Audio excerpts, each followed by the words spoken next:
Hey everyone, today I'm going to show you how to make a Starbucks logo. So our goal is to end up with the circles and the words and with this outer ring taken away. All right, so I'm going to walk you through step by step how to get that done. If you don't want to learn how to actually make the logo, you can go to the link down below and download the template yourself along with a bunch of pre-made ones with sort of generic sayings, and you can just fast forward a little bit to get to how to put the words on them. It's totally up to you. So we're going to start with two circles. I'm going to go over to the page menu and move my transparency to 0. And I'm going to make my mat size 12 by 12, just so you guys can see a little bit better. And I am going to be going through this step by step, assuming that you don't know much about using your silhouette. So I'm assuming you're a beginner and need help with all of this. So I'm going to draw two circles. Okay, the first circle, I'm going to go up to the left here, and I'm going to make it 3.633. And the height will be 3.432. And I'm going to press enter. Then I'm going to make a second circle, a smaller circle, and it's going to be 2.125 for the width and 2 even for the height. So this gives me sort of that outline of, the Starbucks logo is going to be right here, and our design is going to go around the outside. So I am going to work with the larger circle first, and I'm going to select it. So just click on it, and I'm going to use the offset feature. So that's the star right here. You're going to click on it, and we're going to use an internal offset for this part. So I'm going to make it exactly the same as the template on my website that I've linked down below, but this is sort of where you can modify it to your specific tastes. So I make this first one at 0.1, press apply, and then that circle is already selected. So I'm going to actually do it again, press internal offset again, and then make this one 0.07. Again, you can change these numbers if you want to, if you like the look of it, something different. Okay, so then press apply. And while that circle is selected, I'm actually going to copy and paste. So I'm going to use my keyboard shortcuts. I have a PC, so I do, Control C, Control V, and I'm going to move it aside. I'm going to use these later to add my words. So now I'm going to move the larger circle away. And sometimes I grab it by clicking and dragging my mouse, and it'll pick up that larger circle. And I'm going to move it on away. So I'm left with the two inside, and this is the ring that we're going to subtract out. So highlight everything, right click, and say make compound path. And what that does is it makes this ring the image here. And I just made it black.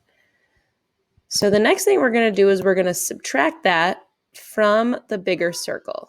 So the way I like to make sure it's lined up is, so I click and drag my mouse to select everything. I'm going to select both of those.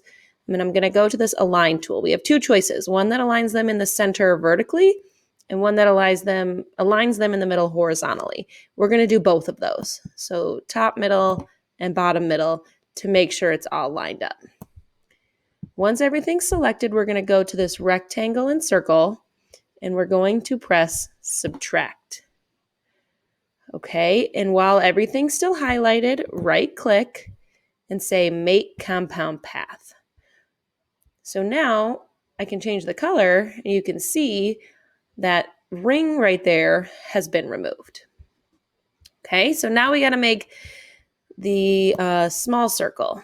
So move over your small circle, highlight both objects, align both options, okay, in the center and in the middle. And while it's all selected, press subtract, right click, and make compound path.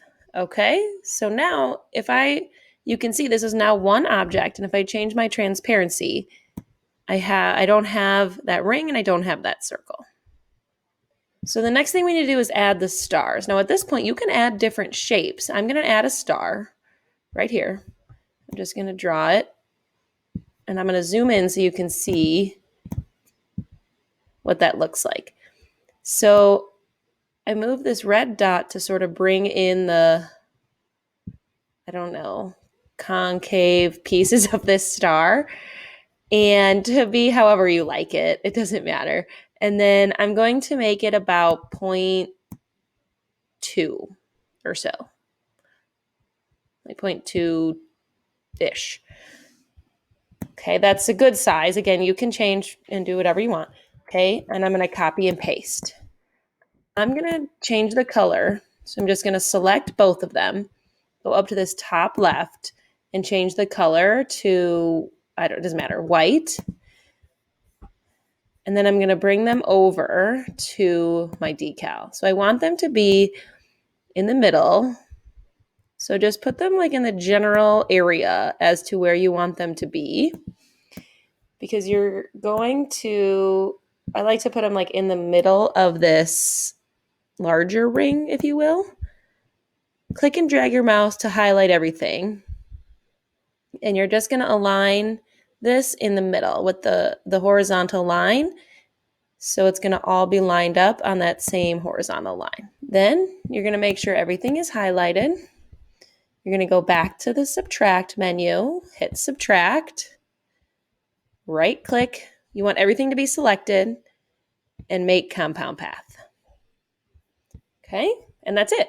So that's how the template's going to come. And it's also going to come with these two, the circle over here. Oh shoot, I don't have my small circle anymore. So I'm going to draw it again. That was 2.125 for the width and 2 for the height. So you need both of these circles to make your words. Again, the larger one is this inside ring circle, and this smaller one matches up with the center ring. We need these to add words to our decal, and that's what we're going to do next. You're going to use the text tool, which is this A. There's one on both sides. And you're going to type in all caps whatever you want to say. I'm going to say, hello, autumn. So there's a couple different fonts you can use, but go to the right side and click that A, the text menu, the text style menu. And I like to use Arial Black because it's already on my computer and it's free. There are others you can use, and I will make a list down and link it down below, but this one works great. So press Arial, then click on this arrow and choose black. Okay, I like to use Arial Black. And then I always make the size, which is right here, 30. And you can adjust it depending on what you're actually going to say. But 30 seems to be a good size. So in order to get it to curve, it's kind of a pain, not going to lie.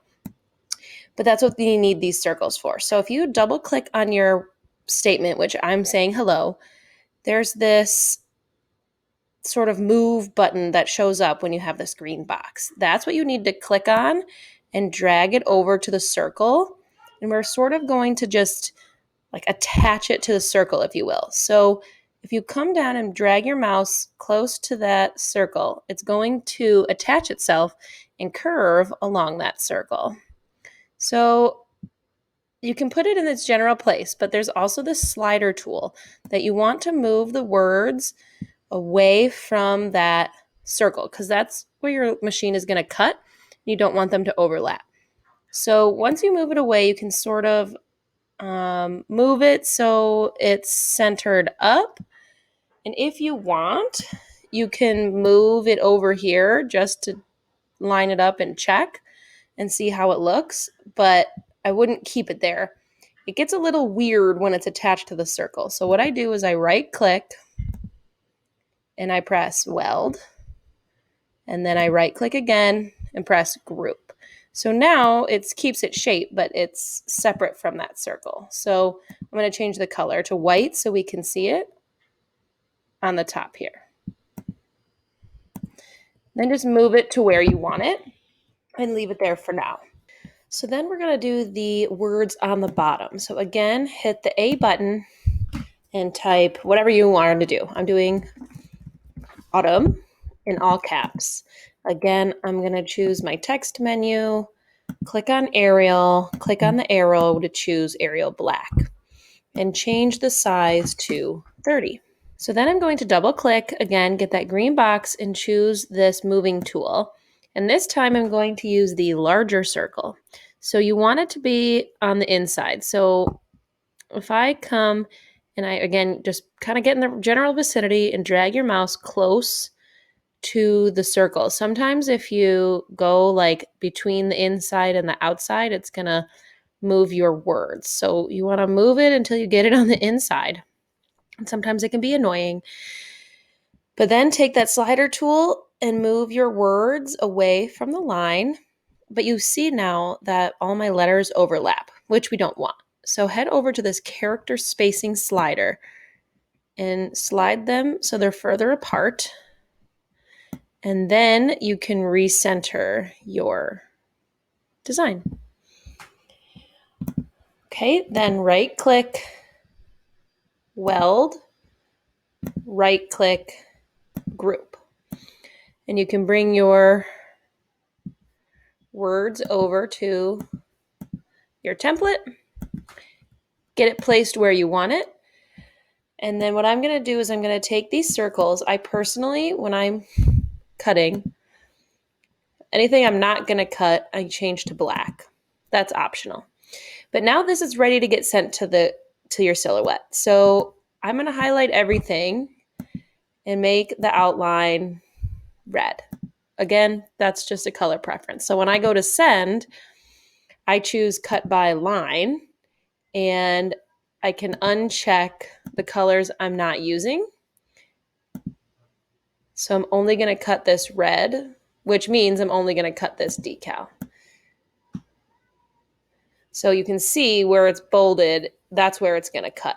So change your cut settings. I use one that I've already saved. If this is your first time cutting vinyl, you should choose vinyl and then Silhouette Oracle 651. And before you cut, make sure you press this test button, and then you can play around with your settings if it doesn't work. So I always bring my speed down to 1, especially since these are smaller, these letters are on the smaller side. And I turn on my overcut feature, so I always have that box checked. So when you're ready, press send, let your machine cut it. Then you are ready to add it to your cup. Once it's cut, you're going to weed your design. I'll link this tweezer tool that I use and absolutely love down below. Then you'll need transfer tape to pick it up and put it on your cup. I'll link my favorite tape below as well. If you're interested in adding glitter or sealing that, it's completely optional. But if you're interested in what that process looks like, I'm going to link that video up in the right-hand corner right now. Make sure you subscribe if you haven't done so already. If you like the video, please give me a thumbs up and comment below if you have any questions.